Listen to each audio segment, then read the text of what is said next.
என் இனிய தமிழ் நண்பர்களுக்கு P R சுந்தரின் அன்பான வணக்கங்கள்.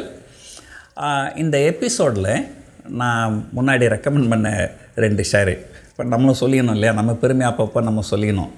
இதுக்காக நான் ஒரு ஆளை வச்சு நம்ம சொல்ல முடியும், அதனால் நம்ம பெருமையாக நம்மளே சொல்லிப்போம் அப்படின்னு ஒரு வீடியோ போடலான்னு முடிவு பண்ணேன். 1 வருஷம் 2 வருஷத்துக்கு முன்னாடி power finance corporation and REC rural electrification company அப்படின்னு சொல்லிட்டு 2 கம்பெனி இருக்குது. அந்த 2 கம்பெனி ஷேர் வந்து நீங்கள் வாங்கலாம், நல்லாயிருக்கும் அப்படின்னு சொல்லியிருந்தேன். அது வந்து கிட்டத்தட்ட 250-300% ரிட்டர்ன் கொடுத்துருக்குது லாஸ்ட் 1.5 இயரில். Excellent performing stocks. அதை பற்றி ஒரு ஸ்டோரி தான் இப்போ உங்களுக்கு சொல்ல போகிறேன். இப்போ போய் வாங்காதீங்க, இப்போ ஆல்ரெடி ரொம்ப ஏறி போச்சு. நான் என்ன பண்ணேன், 2014 சன் டிவியில் வர்த்தக உலகம் அப்படின்னு ஒரு ப்ரோக்ராம் வந்து இருந்தது. காலையில் ஒரு மணி நேரம் ப்ரோக்ராம். ஒரு நாளைக்கு ஒரு எக்ஸ்பர்ட்டை கூப்பிடுவாங்க. பொதுமக்களும் ஃபோன் வழியாக சில கேள்விகள் கேட்பாங்க, பங்குச்சந்தை பற்றி ஏதாவது சந்தேகம் கேட்பாங்க, நம்ம சொல்லணும். ஒரு நாள் சன் டிவியில் என்னை கூப்பிட்டு, சார் நீங்கள் எக்ஸ்பர்ட் ஆச்சு சார், நீங்கள் வாங்க சார் அப்படின்னாங்க. உண்மையிலே நான் எக்ஸ்பர்ட் கிடையாது, ஆனால் அது அவங்களுக்கு தெரியாது. சரி நம்மளையும் டிவியில் காமிக்கிறாங்களே அப்படின்ற சந்தோஷத்தில் நம்மளும் சரின்னு சொல்லிட்டோம். அங்கே போய் உட்காந்ததுக்கப்புறம் தான் நிறைய பேர் ஃபோன் பண்ணி, சார் நான் என்ன ஷேர் வாங்கலாம் சார் அப்படின்னு கேட்பாங்க. அல்லது சார் நான் இந்த ஷேரை வாங்கிட்டேன், இது வந்து எதிர்காலம் எப்படி இருக்கும் அப்படின்னு கேட்பாங்க. இந்த ஷேரை வாங்கிட்டு நம்மக்கிட்ட கேட்கக்கூடாது. ஏன்னா ஷேரை வாங்கிட்டு நம்மக்கிட்ட கேட்டாங்கன்னா அது இறங்கிடும்னு சொன்னால் அவங்களுக்கு மனசு வருத்தமாயிடும். பெரும்பாலும் என்ன பண்ணுவாங்க, அவங்க என்ன பதில் எதிர்பார்க்குறாங்களோ அந்த பதிலை தான் நம்ம சொல்லணும். அது சரியாக இருக்குதோ இல்லையோ. எனக்கு இப்போவும் ஒரு ஞாபகம் இருக்குது. சன் பார்மா அப்படின்னு ஒரு ஷேரு, அது ஆல்ரெடி கிட்டத்தட்ட 100 ரூபாயிலேருந்து 1000 ரூபாய் வரைக்கும் போயிடுச்சு. அதை யாரோ ஒருத்தர் கேட்டப்போ நான் சொன்னேன், ஒரு சின்ன ஜோக்காக சொன்னேன். நான் ஒரு தடவை வந்து ஒரு கடையில் வந்து ஒரு காய்கறி வாங்கிறதுக்காக ஒருத்தர் வராரு. அந்த கடையோட ஓனரு கொஞ்சம் வயசானவர், அவர் உட்காந்துங்கிறாரு. கடையில் ஒரு பையன், சின்ன பையன், அவன் மேலே எடுத்து எடை போட்டு கொடுத்துட்டுருக்குறான். இந்த ஒரு காய்கறி வாங்க வந்தவருக்கு உடனே இவர் என்ன சொல்லுவார், அந்த கடைக்காரர் அந்த பையனை பார்த்து, டேய் நீ வந்து வெண்டைக்காய் எடுத்து போட்டின்னா பாதி நல்ல வெண்டைக்காய் பாதி கெட்ட வெண்டைக்காயை போட்டு விட்ருவேன், அதெல்லாம் பண்ணாத. சார் வந்து நல்ல வெண்டைக்காயாக அவரே எடுத்து போட்டுப்பார், அவரே எடுத்துக்கிட்டோன்னு சொல்லி விட்டுரு அப்படின்னாரு.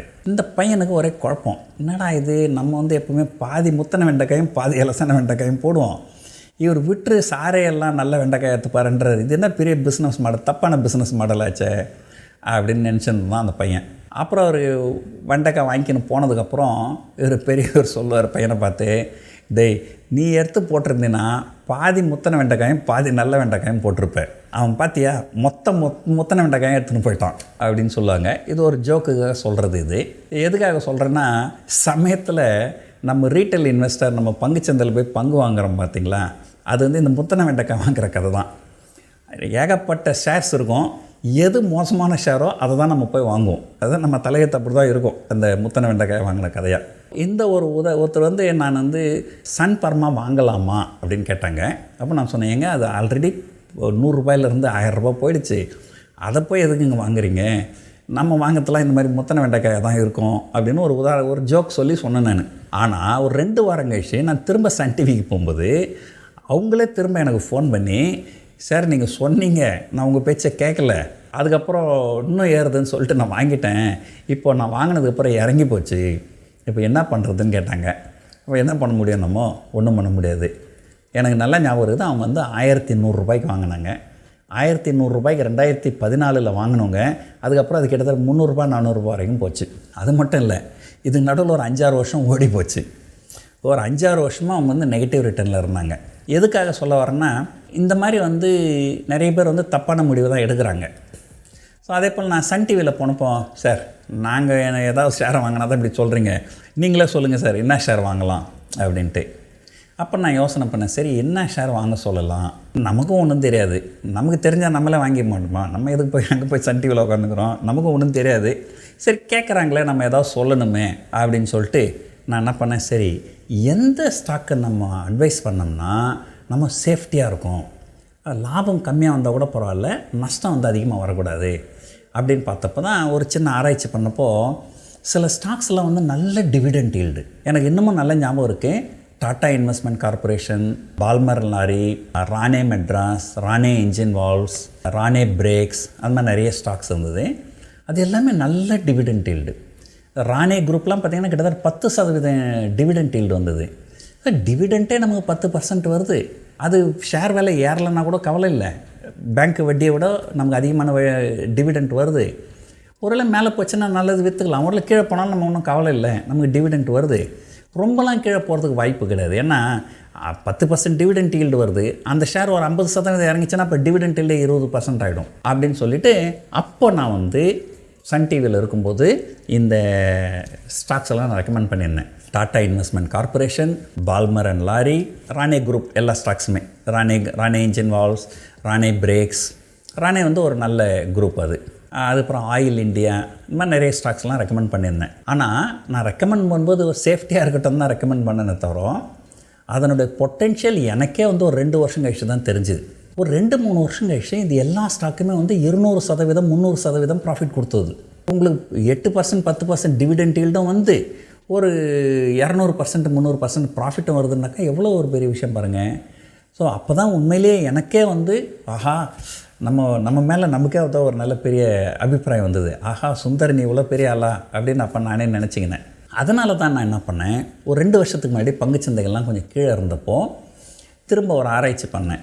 அப்போ இந்த பிஎஃப்சி, ஆர்இசி இதெல்லாம் வந்து நல்ல dividend yield, 10% dividend yield, 3 PE ratio, அது மாதிரி நல்ல சூப்பராக இருந்தது. புக் வேல்யூவில் வந்து பாதியில் தான் ட்ரெண்ட் வந்து இருந்தது.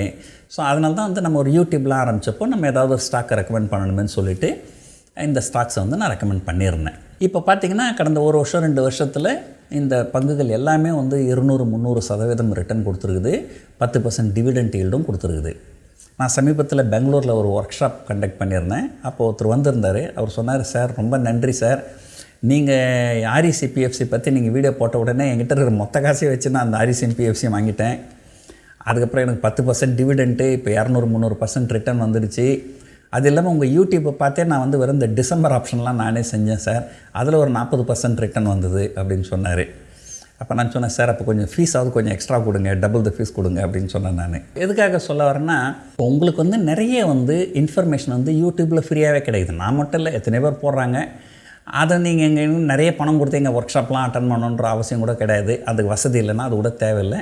நீங்கள் ஃப்ரீயாகவே நிறைய மெட்டீரியல்ஸ் கிடைக்கும், அதை நீங்கள் தேடணும், அதுதான் பாயிண்ட்டாங்க. அதே நேரத்தில் வந்து எல்லாமே நம்ம நினைக்கிறது எல்லாமே சரியாக போகுமானா நடக்காது, சில தவறுகளும் நடக்கலாம். ஸோ இந்த மாதிரி ஒரு தவறாக நடந்த ஒரு விஷயத்தை பற்றி இப்போ நான் உங்களுக்கு சொல்ல போகிறேன். 2014 நான் ஒரு ஆராய்ச்சி பண்ணேன். அமெரிக்காலலாம் வந்து அடுத்த 10 வருஷத்துக்கு க்ரூட் ஆயிலெலாம் ட்ரேட் நடக்கும். அதெல்லாம் அதோட ப்ரைஸ்லாம் வச்சு இந்த க்ரூட் ஆயிலுக்கு வந்து ஒரு அடுத்த பல ஆண்டுகளுக்கு வந்து பெருசாக இது கிடையாது, எதிர்காலம் கிடையாது, க்ரூட் ஆயில் இறங்க தான் செய்யும் அப்படின்னு முடிவு பண்ணேன். சரி, க்ரூட் ஆயில் ஏறாது, இறங்கும், முடிவு பண்ணியாச்சு. இப்போ என்ன ஷேரை வாங்குறது அப்படின்னு பார்த்தா, இப்போ க்ரூட் ஆயில் இறங்குனா அது யாருக்கு பெனிஃபிட் அதிகம் அப்படின்னு பார்த்தாக்கா, ஆயில் மார்க்கெட்டிங் கம்பெனிஸ்க்கு தானே பெனிஃபிட் அதிகம் அப்படின்னு சொல்லிவிட்டு நான் போய் HPCL, BPCL, IOC இந்த மாதிரி ஷேர்ஸ்லாம் நிறைய வாங்கினேன். நான் எதிர்பார்த்த மாதிரி க்ரூட் ஆயில் விலை இறங்கிச்சு. ஆனால் க்ரூட் ஆயில் விலை இறங்க கவர்மெண்ட் என்ன பண்ணிட்டாங்க, இம்போர்ட் டியூட்டி ஏற்றினா வந்துட்டாங்க. அதனால் அதுக்கு பெருசாக வந்து ஆயில் மார்க்கெட்டிங் கம்பெனிஸ்க்கு அந்த பெனிஃபிட் வந்து போய் சேரலை. இதில் இன்னொரு பெரிய பிரச்சனைனா, நடுவில் திரும்ப கொஞ்சம் க்ரூட் ஆயில் விலை ஏறும்போது கவர்மெண்ட் வந்து இந்த டேக்ஸை குறைச்சிருக்கலாம்.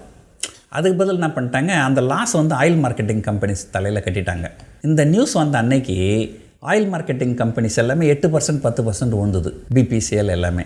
அதில் வந்து அப்போ நான் பயந்து போய் வெளியே வந்துட்டேன். நான் ப்ராஃபிட் பண்ணலை, லாஸ் தான் பண்ணேன்.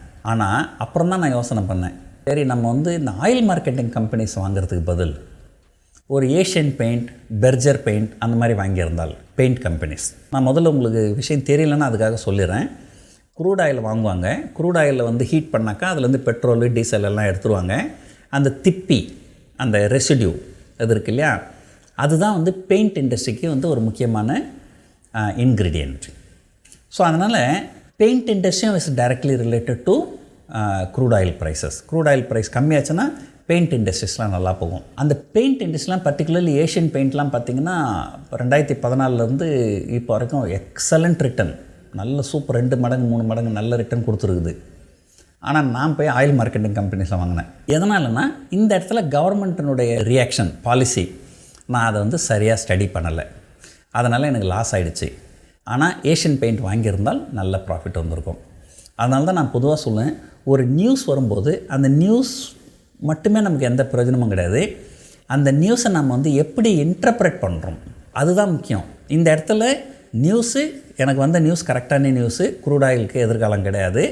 ஆனால் நான் அதை இன்டர்ப்ரெட் பண்ணது வந்து ஆயில் மார்க்கெட்டிங் கம்பெனிஸ்கில் போனேன், அது தப்பாயிடுச்சு. பட் பெயிண்ட் கம்பெனிஸ் போயிருந்திருந்தால் நல்லா இருந்திருக்கும். ஸோ இதெல்லாம் வந்து என்னுடைய அனுபவங்கள். ஸோ இந்த வாரம் வீடியோ போடுறதுக்கு எதுவும் டாபிக் கிடைக்கல. சரி, நம்ம ஏதாவது ஒரு பழைய கதைகள்லாம் கொஞ்சம் சொல்லுவோமே, நமக்கு வயசாகிடுச்சு, இதுக்கு மேலே கதை நிறைய சொல்லி தான் நம்ம பொழுத ஓட்டணும் அப்படின்றதுனால தான் இந்த கதையெல்லாம் சொன்னேன். இந்த கதைகள்லாம் உங்களுக்கு பிடிச்சிருக்கும்னு நினைக்கிறேன். நன்றி, வணக்கம்.